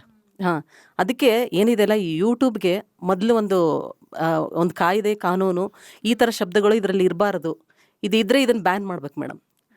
ಆಲ್ರೆಡಿ ಈಗ ಸುಮಾರು ಇದ್ದಾವೆ, ಅದನ್ನೆಲ್ಲ ಮೊದಲು ಕ್ಲಿಯರ್ ಮಾಡಬೇಕು. ಯಾವ ಇದಾವಲ್ಲ ಎಲ್ಲನೂ ಡಿಲೀಟ್ ಮಾಡಿ ತೆಗಿಸ್ಬೇಕು. ಅದನ್ನ ತೆಗೆಸಿ ಈಗ ನೆಕ್ಸ್ಟ್ ಏನು ಬರ್ತಾವಲ್ಲ ಅದನ್ನೆಲ್ಲ ಫಿಲ್ಟರ್ ಮಾಡಿ ಈ ಥರ ಪದಗಳು ಇರಬಾರ್ದು, ಈ ಥರ ಹೆಣ್ಮಕ್ಳಿಗೆ ಇದು ಅವಶ್ಯಕತೆ ಇಲ್ಲ, ಇದರಿಂದ ಭಾಳ ಘಾಸಿ ಆಗ್ತಾಯಿದೆ ಅನ್ನೋದು ಏನೇನು ಪದಗಳಿದಾವಲ್ಲ ಅವನ್ನೆಲ್ಲ ತೆಗೆದು ಹಾಕಿಬಿಟ್ಟು ಪ್ಯೂರ್ಲಿ ನಮ್ದು ಹಿಂದೆ ಏನು ಜಾನಪದ ಗೀತೆಗಳಿದ್ವಲ್ಲ, ಈ ಕುಟ್ಟಬೇಕಾರೆ, ಏನು ಭತ್ತ ನೆಡಬೇಕಾರೆ, ಅಥವಾ ಈ ಮದುವೆಗಳಲ್ಲಿ ಒಳ್ಳೆಕಲ್ಲು ಪೂಜೆ ಮಾಡಬೇಕಾರೆ, ರಾಗಿ ಬೀಸ್ಬೇಕಾರೆ, ಬಳೆಗಳ ತೊಡಿಸ್ಬೇಕಾರೆ, ಈಗೇನೋ ಮದುವೆ ಕಾರ್ಯಕ್ರಮಗಳು ಇರ್ತಾ ಇದ್ವಲ್ಲ ಆ ಥರದ ಹಾಡುಗಳು ಅರ್ಥಪೂರ್ಣವಾಗಿ ಇರ್ತಾಯಿತ್ತು. ಆ್ಯಕ್ಚುಲಿ ಆ ಥರ ಹಾಡುಗಳು ಕೇಳಿದರೆ ಮಕ್ಕಳು ಗಂಡನ ಮನೆಯಲ್ಲಿ ಕರೆಕ್ಟಾಗಿ ಸಂಸಾರ ಮಾಡ್ತಾಯಿದ್ರು. ಆ ಥರ ಇತ್ತು ನಮ್ದು ಹಿಂದೆ. ಇವಾಗ ಹಂಗೆ ಆಗ್ತಾ ಇಲ್ಲ. ಈ ಜನಪದ ಎಲ್ಲ ಹಾಡು ಕೇಳಿಬಿಟ್ಟು ಏನಂತಾರ ಮನಸ್ಸುಗಳೆಲ್ಲ ಹಾಳಾಗ್ತಿದೆ ಮೇಡಮ್. ಹೆಣ್ಮಕ್ಳು ಮನಸ್ಸುಗಳು, ಆಮೇಲೆ ಮಕ್ಕಳ ಮನಸ್ಸುಗಳು ಎಲ್ಲ ಒಂಥರ ಕೆಟ್ಟ ದಾರಿಗೆ ಹೋಗ್ತಾ ಇದ್ದಾರೆ. ಈ ಥರ ನಮ್ಮ ಸಮಾಜದಲ್ಲಿ ಆಗಬಾರ್ದು. ಇದೇ ಥರ ಆದರೆ ನಮ್ಮ ಸಮಾಜದಲ್ಲಿ ಮುಂದೆ ಏನಾಗುತ್ತೋ ಏನೋ ಆ ಥರ ನಮಗೆ ಒಂದು ಇವಾಗಲೇ ಇದು ಶುರುವಾಗಿದೆ ಮೇಡಮ್. ನೋಡಿ, ಯಾವುದಾದ್ರೂ ಜಾನಪದ ಹಾಡಾಗಿರ್ಬೋದು ಅಥವಾ ಯಾವುದೇ ಒಂದು ಹಾಡು ಅಂತಂದರೆ ಆ ಹಾಡಲ್ಲಿ ಇರ್ತಕ್ಕಂಥ ಸಾಹಿತ್ಯವನ್ನು ನಾವು ನಮ್ಮ ಜೀವನದೊಳಗೆ ಒಂದು ಅಳವಡಿಕೆ ಮಾಡ್ಕೊಳ್ಳೋಕೆ ನೋಡ್ತೀವಿ. ಆದರೆ ಇತ್ತೀಚೆಗೆ ಬಂದಂತಹ ನೀವು ಏನು ಹೇಳ್ತಾ ಇದ್ದೀರಾ, ಇಂತಹ ಸಾಹಿತ್ಯಗಳಿಂದ ನಿಜಕ್ಕೂ ಕೂಡ ಅಳವಡಿಕೆ ಮಾಡ್ಕೊಳ್ಳೋಕೆ ಆಗಲ್ಲ. ಮೇಡಮ್ ಕೂಡ ಆವಾಗಲೇ ಒಂದು ಎಕ್ಸಾಂಪಲ್ ಕೊಟ್ಟರು, ಅನಿತಾ ಅವರು ಕೂಡ. ಅಂತಹ ಸಾಹಿತಿಗಳಿಗೆ ಹಾಗೆ ಅದನ್ನು ಹಾಡೋರಿಗೆ ಏನು ಕ್ರಮವನ್ನು ತೆಗೆದುಕೊಳ್ಬೇಕು ಅಂತ ಅಂದ್ಕೊಳ್ತಿದ್ದೀರಾ? ಮೇಡಮ್ ನೋಡಿ, ಮೊದಲಿಗೆ ನಾನು ನಮ್ಮ ಉತ್ತರ ಕರ್ನಾಟಕದ ಬಗ್ಗೆ ತುಂಬ ಹೆಮ್ಮೆ ಪಡ್ತೀನಿ. ಯಾಕೆಂದರೆ ಇಡೀ ಕರ್ನಾಟಕಕ್ಕೆ ಕನ್ನಡ ಭಾಷೆಯನ್ನು ಕೊಟ್ಟಿರುವಂತಹ ನಮ್ಮ ಉತ್ತರ ಕರ್ನಾಟಕ ಮೇಡಮ್. ಖಂಡಿತ ಸರ್. ಇವತ್ತು ಸಂತರು, ಶರಣರು, ನಡೆದಾಡುವ ದೇವರು, ಸಿದ್ದೇಶ್ವರ ಸ್ವಾಮಿಗಳಂಥವರು, ವಿಶ್ವಗುರು ಬಸವಣ್ಣನವರು, ವೀರೇಶ್ವರ ಪುಣ್ಯಾಶ್ರಮದಂಥ ಅನೇಕ ಆಶ್ರಮಗಳು, ಹಾಗೆ ಹಿಂದಿನ ಬಹಳಷ್ಟು ಶತಮಾನಗಳ ಹಿಂದೆ ಆಗಿ ಹೋಗಿರುವಂಥ ಸಂತ ಶರಣರು ಕೂಡ ಇವತ್ತು ನಮ್ಮವರೇ. ಅಷ್ಟೇ ಅಲ್ಲ ಮೇಡಮ್, ಇತ್ತೀಚಿನ ರಾಜಕಾರಣದಲ್ಲಿ ನಾವು ತೊಗೊಂಡಾಗ ಕೂಡ ಬಹಳಷ್ಟು ದೊಡ್ಡ ದೊಡ್ಡ ಒಂದು ಪೊಸಿಷನಲ್ಲಿರೋರು ಕೂಡ ನಮ್ಮವರೇ. ಆದರೂ ಕೂಡ ಇಷ್ಟೆಲ್ಲ ವೈವಿಧ್ಯ ಮತ್ತು ಸಂಪ್ರದಾಯ ಸಂಸ್ಕೃತಿ ಇರುವಂತಹ ನಮ್ಮ ಉತ್ತರ ಕರ್ನಾಟಕದಲ್ಲಿ ಇದೊಂದು ದೊಡ್ಡ ದುರಂತ ಅಂತಲೇ ಹೇಳ್ಬೋದು. ಯಾಕೆಂದರೆ ನಾವು ಹಳೆ ಜಾನಪದಗಳನ್ನು ನಾವು ನೆನಪು ಮಾಡ್ಕೊಂಡಾಗ, ಫಾರ್ ಎಕ್ಸಾಂಪಲ್ ಗುರುರಾಜ್ ಹೊಸಕೋಟೆ ಅವರು ದುಡ್ಡು ಕೊಟ್ಟರೆ ಬೇಕಾದ ಸಿಗತೈತಿ ಈ ಜಗದಲ್ಲಿ ಕಾಣೋ, ನೋಡಿ ಆ ಹಾಡನ್ನು ಎಂಟೈರ್ ಸಾಂಗ್ ಸ್ಟಾರ್ಟಿಂಗ್ ಹಿಡ್ಕೊಂಡು ಎಂಡ್ವರೆಗೂ ಕೇಳಿದಾಗ ನಮ್ಮ ಕಣ್ಣಲ್ಲಿ ನೀರು ಬಂದುಬಿಡುತ್ತೆ. ಯಾಕೆ ಅಂದರೆ ಒಬ್ಬ ನಿಜವಾದ ಮಗ ನಿನ್ನ ತಾಯಿಗೆ ನೀನು ಏನು ಮಾಡಿದ್ರೂ ಕಡಿಮೆ, ಮದುವೆ ಆದ ಮೇಲೆ ನಿನ್ನ ತಾಯಿನ ನೀನು ಮತ್ತು ನಿನ್ನ ಹೆಂಡತಿ ಹೆಂಗೆ ನೋಡ್ಕೋಬೇಕು ಅನ್ನೋದನ್ನು ಒಂದು ಸಾರಾಂಶವನ್ನು, ತಾಯಿಯ ಪ್ರಾಮುಖ್ಯತೆಯನ್ನು ಆ ಹಾಡಲ್ಲಿ ನಮಗೆ ತಿಳಿಸಿದ್ರು. ಇವಾಗ ಮತ್ತೊಂದು ಜನಪದ ತೊಗೊಂಡಾಗ ಶಬ್ಬೀರ್ ಡಾಂಗೆ ಅವರು ಬಿಟ್ಟು ಹೊಂಟೆಲ್ಲ ನನ್ನ ಹಳ್ಳಿ ಅನ್ನುವಂಥ ಹಾಡು ಮೇಡಮ್. ಇವತ್ತು ಇಡೀ ಕರ್ನಾಟಕದಲ್ಲಿ, ಉತ್ತರ ಕರ್ನಾಟಕ ಅಲ್ಲ ಮೇಡಮ್, ಇವತ್ತು ಮಂಡ್ಯ, ಹಾಸನದಲ್ಲಿ ಕೂಡ ಈ ಹಾಡನ್ನು ಸ್ಕೂಲಲ್ಲಿ ಡ್ಯಾನ್ಸ್ ಮಾಡಿದ್ದಾರೆ ಮೇಡಮ್. ಯಾಕಂದರೆ ಅದು ನಮ್ಮ ಸಂಸ್ಕೃತಿ, ನಮ್ಮ ಪದ್ಧತಿಯನ್ನು ಎತ್ತಿಡಿಯುವಂಥ ಹಾಡದು. ಸೊ ಇಂಥ ಹಾಡುಗಳು ಎಲ್ಲೋ ಒಂದು ಕಡೆ ಇರಬೇಕಾದ್ರೆ ಇದರ ತದ್ವಿರುದ್ಧವಾಗಿ ನೋಡಿ, ಬಿಟ್ಟು ಹೊಂಟದಿ ತವರಿಗೆ ಅಂಥೇಳಿ ಒಬ್ಬ ಅಣ್ಣ ತನ್ನ ತಂಗಿಯನ್ನು ತವ್ರ ಮನೆಗೆ ಕಳಿಸ್ಬೇಕಾದ್ರೆ ಕಣ್ಣಲ್ಲಿ ನೀರು ಬರ್ತಾ ಬರ್ತಾ, ನೋಡಪ್ಪ ಇನ್ಮೇಲೆ ನಿನ್ನ ಗಂಡನ ಮನೆಗೆ ಹೋಗ್ತೀವ, ಹೋದ್ಮೇಲೆ ನಿನ್ನ ಅವ್ವ ಅಪ್ಪ ಅಂತೇಳಿ ನಮ್ಮ ಅವ್ವ ಅಪ್ಪನ ಇಲ್ಲಿ ಪ್ರೀತಿಯಿಂದ ಕಂಡು ಹಾಗೆ ನಿನ್ನ ಅತ್ತೆ ಮಾವನು ಅವ್ವ ಅಪ್ಪನ ಥರ ನೋಡ್ಕೋ ಅಂಥೇಳಿ ಒಂದು ಬುದ್ಧಿ ಮಾತನ್ನು ಹೇಳಿ ಚೆನ್ನಾಗಿ ಬಾಳೆ ಮಾಡು ಅಂತ ಹೇಳುವಂಥ ಹಾಡುಗಳು ಇಲ್ಲಿ ನೀ ಮದುವೆ ಆದಮೇಲೆ ವಾಪಸ್ ನಿನ್ನ ಗಂಡ ಡ್ಯೂಟಿ ಹೋದಾಗ ನೀನು ನನ್ನ ಜೊತೆ ಬಾ ತಿರುಗಾಡೋನು, ಎಲ್ಲಿಗೆ ಹೋಗ್ತಿದೆ ಮೇಡಮ್ ಸಮಾಜ, ಎಲ್ಲಿಗೆ ಹೋಗ್ತಿದೆ ಹೇಳಿ? ಇವತ್ತು ನೋಡಿ, ಇಷ್ಟೆಲ್ಲ ಕಾನೂನನ್ನು ಮಾಡ್ತಾರೆ, ಇಷ್ಟೆಲ್ಲ ಕಾನೂನು ಇದೆ, ಸುವ್ಯವಸ್ಥೆ ಇದೆ, ಎಲ್ಲವೂ ಇದೆ. ಎಲ್ಲದ ಕಡೆನೂ ನೀವು ನಿಷೇಧವನ್ನು ಹೇರಿಕೆ ಮಾಡ್ತೀರಿ, ಕೆಲವೊಂದು ರಿಸ್ಟ್ರಿಕ್ಷನ್ಸನ್ನು ಮಾಡ್ತೀರಿ, ಇದು ಮಾಡಬಾರ್ದು ಇದನ್ನು ಮಾಡಿ ಅಂಥೇಳಿ. ಮೇಡಮ್ ನೋಡಿ, ಇದೇ ಜೂಜು ಆಡೋದನ್ನು ನೀವು ನಿಷೇಧ ಮಾಡಿದ್ರಿ. ಇವತ್ತು ಬನ್ನಿ ಹಾಡಲ್ಲಿ ನೀವು ಜೂಜು ಆಡಿ ಅಂತ ಹೇಳುವಂಥ ಪದಗಳು ನಮ್ಮ ಹತ್ರ ಇದೆ. ಉತ್ತೇಜನ, ಪ್ರಚೋದನೆ ನೀಡುವಂಥ ಪದಗಳನ್ನು ಹಾಕಿ ಹಾಡುಗಳನ್ನು ಮಾಡಿರುವಂಥದ್ದಿದೆ. ಕೇವಲ ಹಾಡುಗಳ ಬಗ್ಗೆ ಮಾತ್ರ ನಮ್ಮ ವರದಿ ಅಲ್ಲ ಮೇಡಮ್. ಇವತ್ತು ಸ್ಕಿಟ್ಗಳು, ನೋಡಿ ಯೂಟ್ಯೂಬ್ ಸ್ಕಿಟ್ ಶಾರ್ಟ್ ಫಿಲ್ಮ್ ಮಾಡ್ತಾರೆ, ಅದರಲ್ಲಿ ಕೂಡ ಅಶ್ಲೀಲ ಪದಗಳು. ಇತ್ತೀಚೆಗೆ ನೋಡಿ ಜನಪದ ಅಂತಂದರೆ ಬರೀ ಒಂದಲ್ಲ, ಈ ಡೊಳ್ಳಿನ ಪದ, ಹಂತಿ ಪದ, ರಾಶಿ ಪದ, ಭಜನೆ ಪದ ಇವೆಲ್ಲನೂ ಕೂಡ ಜನಪದೇ. ಇವತ್ತು ಅಂತಹ ಭಜನಾ ಪದಗಳಲ್ಲಿಯೂ ಕೂಡ ಅಶ್ಲೀಲ ಹಾಡುಗಳನ್ನು ಹಾಡೋದಕ್ಕೆ ಶುರು ಮಾಡಿದ್ದಾರೆ. ಇದು ಎಲ್ಲೋ ಒಂದು ಕಡೆ ನಡೆಯುವಂಥದ್ದಲ್ಲ, 4 ಗೋಡೆಗಳ ಮಧ್ಯೆ ನಡೆಯುವಂಥದ್ದಲ್ಲ, ಬಹಿರಂಗವಾಗಿ ಹಾಡ್ತಿರ್ತಾರಲ್ಲ ಸ್ವಾಮಿ, 100 ಜನ 1000 ಜನ ಕೇಳ್ತಿರಿ ತಾನೆ, ಅದನ್ನೇ ನೀವು ಯೂಟ್ಯೂಬಲ್ಲೂ ಹಾಕ್ತೀರಿ, ಅಲ್ಲೂ ಕೇಳ್ತಾರೆ. ಸೊ ಇಷ್ಟೆಲ್ಲ ಇದ್ದಾಗ ನೀವು ಯಾಕೆ ಕ್ರಮ ತಗೊಳ್ತಾ ಇಲ್ಲ ಇರೋ ನಮ್ಮ ಪ್ರಶ್ನೆ. ಹಾಗಾಗಿ ನಾವು ಈಗಾಗಲೇ ಮಾನ್ಯ ಕಾನೂನು ಮಂತ್ರಿಗಳಾಗಿರುವಂಥ HK ಪಾಟೀಲ್ ಸಾಹೇಬ್ರನ್ನೂ ಭೇಟಿಯಾದ್ವಿ, ಕನ್ನಡ ಮತ್ತು ಸಂಸ್ಕೃತಿ ಇಲಾಖೆ ಸಚಿವರು ಶಿವರಾಜ್ ತಂಗಡಗಿ ಸರ್ನೂ ಭೇಟಿಯಾದ್ವಿ, ನಾಗಲಕ್ಷ್ಮಿ ಮೇಡಮ್ ಅವ್ರಿಗೂ ಭೇಟಿಯಾದ್ವಿ, ಆಮೇಲೆ CM ಮತ್ತು DCM ಅವರು ಕೂಡ ನಾವು ಮನವಿ ಮಾಡಿದ್ದೀವಿ ಮೇಡಮ್. ಇದಕ್ಕೆ ಸಂಬಂಧಪಟ್ಟಂಥ ಪೊಲೀಸ್ ಇಲಾಖೆಗೂ ಕೂಡ ನಾವು ಈಗಾಗಲೇ ಏನೆಲ್ಲ ತಿಳಿಸ್ಬೇಕೋ ಎಲ್ಲನೂ ತಿಳಿಸಿದ್ದೀವಿ. ಮತ್ತು ಇನ್ನೊಂದು ಏನಾಗುತ್ತೆ, ಉತ್ತರ ಕರ್ನಾಟಕದಲ್ಲಿ ಒಂದಿಷ್ಟು ಬೈಗಳು, ನಿಂದನಾತ್ಮಕ ಪದಗಳು ಏನಿದೆಯಲ್ಲ, ಇವಾಗ ನೋಡಿ ಸರ್ ಹೇಳಿದ್ರು, ಆಮೇಲೆ ನೀವು ಕೂಡ ಒಂದು ಹೇಳಿದ್ರಿ, ಒಂದು ಒಪಿನಿಯನ್ ಹೇಳಿದ್ರಿ, ಈ ಸಿನಿಮಾಗಳ ಥರ ಹಾಡುಗಳಿಗೂ ಒಂದು ಸೆನ್ಸಾರ್ ತೊಗೊಂಡು ಬರಬೇಕು ಅಂತ. ಆ್ಯಕ್ಚುಲಿ ತುಂಬ ಈಸಿ ಇದೆ ಮೇಡಮ್. ಹೆಂಗೆ ಅಂತಂದರೆ, ನೀವು ಈಗ ನಮ್ಮ ದಕ್ಷಿಣ ಕರ್ನಾಟಕ ಅಂತ ತೊಗೊಂಡಾಗ ಸ್ವಚ್ಛವಾದ ಒಂದು ಕನ್ನಡ ಭಾಷೆ ಇದೆ, ಅಲ್ಲಿ ಅಶ್ಲೀಲ ಪದಗಳನ್ನು ಈವನ್ ಗೂಗಲ್ ಕೂಡ ಫೈಂಡ್ ಔಟ್ ಮಾಡುತ್ತೆ ಇದು ಅಶ್ಲೀಲ ಅಂಥೇಳಿ. ಸೊ ಅಲ್ಲಿಗೆ ಅವ್ರಿಗೆ ಏನು ರೆಸ್ಟ್ರಿಕ್ಷನ್ಸ್ ಕೊಡಬೇಕು ಆ ವಿಡಿಯೋ ಕೊಟ್ಬಿಡತ್ತೆ. ಆದರೆ ಉತ್ತರ ಕರ್ನಾಟಕದಲ್ಲಿರುವಂಥ ಬೈಗಳನ್ನು ಗೂಗಲ್ ಫೆಚ್ ಮಾಡೋಕ್ಕೆ ಆಗ್ತಿಲ್ಲ ಮೇಡಮ್. ಇಡೀ ಉತ್ತರ ಕರ್ನಾಟಕ ನಮಗೆ ಗೊತ್ತಾಗ್ತಿದೆ ನೀನು ಏನು ಬೈತಿದೆಯಾ, ಯಾರಿಗೆ ಬೈತಿದೆಯಾ ಅಂತ, ನಿನ್ನ ಬೈಗಳಲ್ಲಿ ಯಾವ ಅರ್ಥ ಇದೆ ಅಂತ ನನಗೆ ಗೊತ್ತಾಗ್ತಿದೆ, ಆದರೆ ಈ ಗೂಗಲ್ ಯೂಟ್ಯೂಬ್ ಗೊತ್ತಾಗ್ತಿಲ್ಲ. ಸೊ ಒನ್ ಥಿಂಗ್, ಸರ್ಕಾರ ಇದಕ್ಕೊಂದು ಕ್ರಮ ವಹಿಸಿ ಒಂದು ಯೂಟ್ಯೂಬ್ಗೂ ಒಂದು ಗೂಗಲ್ಗೂ ಒಂದು ಏನೋ ಒಂದು ಸಾಮಾಜಿಕ ಜಾಲತಾಣಗಳಿಗೆ ಒಂದು ಕಟ್ಟುನಿಟ್ಟಿನ ಕ್ರಮ ತಗೊಳ್ಳೇಬೇಕು. ಎಸ್ ವೀಕ್ಷಕರೇ, ನೀವು ಇಷ್ಟೊತ್ತು ಕೂಡ ಕೇಳಿದ್ರಿ, ಅಂದರೆ ಜಾನಪದ ಕಲಾವಿದರ ಏನು ಒಂದು ಆಕ್ಷೇಪ ಇದೆ ಅನ್ನೋದನ್ನು. ಆದರೆ ಕೊನೆಯದಾಗಿ ನಿಮ್ಮೆಲ್ಲರಿಗೂ ಕೂಡ ಒಂದು ಪ್ರಶ್ನೆ, ನಾವೆಲ್ಲೋ ಕೂಡ ಅಂದರೆ ಜನರ ಬೇಡಿಕೆ ಕೂಡ ಇಲ್ಲಿ ಅಂದರೆ ಅಂತಹದ್ದೇ ಪದಗಳು ಅಂತಹದ್ದೇ ಹಾಡುಗಳನ್ನು ನಾವೆಲ್ಲೋ ಕೇಳೋಕೆ ಇಷ್ಟಪಡ್ತಿದ್ದೀವಿ ಎನ್ನುವಂತಹ ನಿಟ್ಟಿನಲ್ಲಿ ಅವರೇನಾದರೂ ಆ ರೀತಿ ಮಾಡ್ತಾ ಇದ್ದಾರಾ? ನಾವು ಕೇಳೋದು ನಿಲ್ಲಬೇಕು, ನಾವು ಬದಲಾಗಬೇಕು ಅನ್ನೋದು ನನ್ನ ಅಭಿಪ್ರಾಯ. ಎಸ್, ಈ ಬಗ್ಗೆ ಏನು ಹೇಳ್ತೀರಾ, ಅಂದರೆ ಜನರ ಬೇಡಿಕೆ ಬಗ್ಗೆ? ಆ್ಯಕ್ಚುಲಿ ಹಾಡೋರ್ಗಿಂತ ಇದಕ್ಕೆ ಪ್ರೋತ್ಸಾಹ ಮಾಡ್ತಿದಾರಲ್ಲ, ಅವ್ರದ್ದೇ ಒಂದು ಬಹಳ ಒಂದು ದೊಡ್ಡದಾಗಿರುವಂಥ ತಪ್ಪಿದೆ ಇದರಲ್ಲಿ. ಹಾಡದವ್ರು ಬೆಳೆಯೋದು, ಯಾಕಂದ್ರೆ ಈಗ ಒಂದು ಸಾಂಗ್ ಒಂದೆರಡು ಅಶ್ಲೀಲ ಪದ ಹಾಕಿ ಮಾಡಿರ್ತಾರೆ, ಅದಕ್ಕೆ ಸಿಕ್ಕಾಪಟ್ಟೆ ಚಪ್ಪಾಳೆ ಹೊಡೆದ್ಬಿಡ್ತಾರೆ. ಅವ್ರು ಇನ್ನೂ ಬೇಗ ನಾವು ಟ್ರೋಲ್ ಆಗ್ತೀವಿ, ಇನ್ನೂ ಇದು ಕ್ಲಿಕ್ ಆಗ್ತೀವಿ ಅಂತಂದೇಳಿ ನೆಕ್ಸ್ಟ್ ಅದ್ರ ದುಪ್ಪಟ್ಟು ಹಾಕಿರ್ತಾರೆ ಅದರಲ್ಲಿ. ಈಗ ಹಿಂಗಾಗಿ ಆಗಿನೇ ಈಗ ಇಷ್ಟೊಂದು ಇದಕ್ಕೆ ಬೆಳೆದಿರೋದು. ಆಮೇಲೆ ಇನ್ನೊಂದು ಏನಾಗ್ತಿದೆ ಅಂದರೆ, ಗಂಡು ಮಕ್ಕಳು ಮಾಡ್ತಿದ್ದಾರೆ ಓಕೆ, ಇತ್ತೀಚೆಗೆ ಇನ್ನೂ 18 ವರ್ಷ ತುಂಬಿರಲ್ಲ ಅಂತ ಹೆಣ್ಣು ಹುಡುಗಿಯರು ಕೂಡ ಅದೇ ದಾರಿಲಿ ಹೋಗ್ತಿದ್ದಾರೆ. ಅವರು ಕೂಡ ಅವ್ರ ವಿರುದ್ಧವಾಗಿ, ಅವ್ರು ಒಂದೇನು ಅದ್ರ ಲಿರಿಕ್ ಬರೆದು ಹಾಡಿದ್ದಾರೆ ಅಂದರೆ ಅದಕ್ಕೆ ವಿರುದ್ಧವಾಗಿ ಇವ್ರ ಲಿರಿಕ್ ಬರೆದು ಮತ್ತೆ ಅದೇ ಟೋನಲ್ಲೇ ಆಡ್ತಾರೆ. ಈ ಥರ ಹೊಂಟ್ಬಿಟ್ಟಿದೆ ಅದು. ಹಾಂ, ಅದನ್ನು ಆ್ಯಕ್ಚುಲಿ ಹಾಡೋರು ಆಮೇಲೆ ಅದಕ್ಕೆ ಪ್ರೋತ್ಸಾಹ ಮಾಡೋರು ಏನಿದಾರಲ್ಲ, ಎಲ್ಲರೂ ಇದನ್ನು ಅರ್ಥಕೊಂಡು ಅದನ್ನು ಸ್ಟಾಪ್ ಮಾಡಬೇಕು. ಈಗಾಗಲೇ ಮಹಿಳಾ ಆಯೋಗಕ್ಕೂ ಕೂಡ ಮನವಿಯನ್ನು ಸಲ್ಲಿಕೆ ಮಾಡಲಾಗಿರುವಂಥದ್ದು, ಹಾಗೆ ಕಮಿಷನರ್ ಸಲೀಂ ಸರ್ಗೂ ಕೂಡ ದೂರನ್ನು ನೀಡಿದ್ದೀರಾ ಅಂತ ಕೂಡ ಗೊತ್ತಾಯಿತು. ಎಸ್, ಹಾಗಾದರೆ ನಿಮ್ಮ ಮುಂದಿನ ಹೋರಾಟ ಹೇಗಿರುತ್ತೆ? ಇದು ಅಂದರೆ ಯಾವ ರೀತಿಯ ಕ್ರಮವನ್ನು ತೆಗೆದುಕೊಳ್ಬೇಕು, ಮುಂದಿನ ಹೋರಾಟದ ರೂಪುರೇಷೆಗಳೇನು? ಮೇಡಮ್ ನೋಡಿ, ಇದು ಮೇಲ್ನೋಟಕ್ಕೆ ಹೋರಾಟ ಅಂತ ಅನ್ಸಿದ್ರು ಕೂಡ ಸಮಾಜವನ್ನ ತಿದ್ದುವಂತ ಕೆಲಸ ಇದೆ. ನಾವು ಕಲಾವಿದರಷ್ಟೇ ಅಲ್ಲ, ಇವನ್ ಜನಸಾಮಾನ್ಯರು ಕೂಡ ಧ್ವನಿ ಎತ್ತಬೇಕು, ಸಂಘಟನೆಗಳು ಕೂಡ ಮಾಡಬೇಕಾಗಿರುವಂತ ಕೆಲಸ ಇದು. ಒಟ್ಟಾರೆ ನಾವು ಈಗ ಎಲ್ಲೆಲ್ಲೂ ತಲುಪಿಸ್ಬೇಕು ಎಲ್ಲವನ್ನೂ ತಲುಪಿಸಿದೀವಿ. ಸರ್ಕಾರಕ್ಕೆ ನಾನು ಒಂದು ಮಾತು ಹೇಳ್ತೀನಿ, ನೀವು ತಗೊಳ್ಳುವಂತಹ ಒಂದು ನಿರ್ಧಾರ ಇಡೀ ಸಮಾಜವನ್ನ ಕಾಪಾಡುತ್ತೆ. ಖಂಡಿತವಾಗ್ಲೂ ಕೂಡ ಸರ್, ಅದೇನಾದ್ರೂ ದ್ವೇಷ ಭಾಷಣ ಆ ಮಸೂದೆ ಏನಾದರೂ ಜಾರಿಗೆ ಬಂತು ಅಂತಂದ್ರೆ ಇಂಥದ್ದೆಲ್ಲದೂ ಕೂಡ ಕ್ಲಿಯರ್ ಆಗುತ್ತೆ. ಹೌದು, ನಮ್ಗೆ ಅದೊಂದೇ ಮನವಿ madam. Yes sir, thank you so much. ಇಷ್ಟೊತ್ತು ಕಾರ್ಯಕ್ರಮದಲ್ಲಿ ಭಾಗಿಯಾಗಿದ್ರಿ, ಹಾಗೆ ನಿಮ್ಮ ಒಂದು ಬೇಡಿಕೆಗಳೇನಿದೆ, ಆಕ್ಷೇಪಗಳೇನಿದೆ ಎಲ್ಲವನ್ನ ಕೂಡ ಮಾತನಾಡಿದ್ರಿ. ತುಂಬ ಹೃದಯದ ಧನ್ಯವಾದಗಳು. ವೀಕ್ಷಕರೇ, ನಿಜಕ್ಕೂ ಕೂಡ ಜಾನಪದ ಕಲಾವಿದನನ್ನು, ಜಾನಪದ ಒಂದು ಕಲೆಯನ್ನು ನಾವೆಲ್ಲರೂ ಕೂಡ ಬೆಳೆಸಬೇಕು, ಹಾಗೆ ಉಳಿಸ್ಬೇಕು ಅನ್ನುವಂತಹ ಗುರಿಯನ್ನು ನಾವೆಲ್ಲರೂ ಕೂಡ ಹೊಂದಿರಬೇಕು ನಿಜ.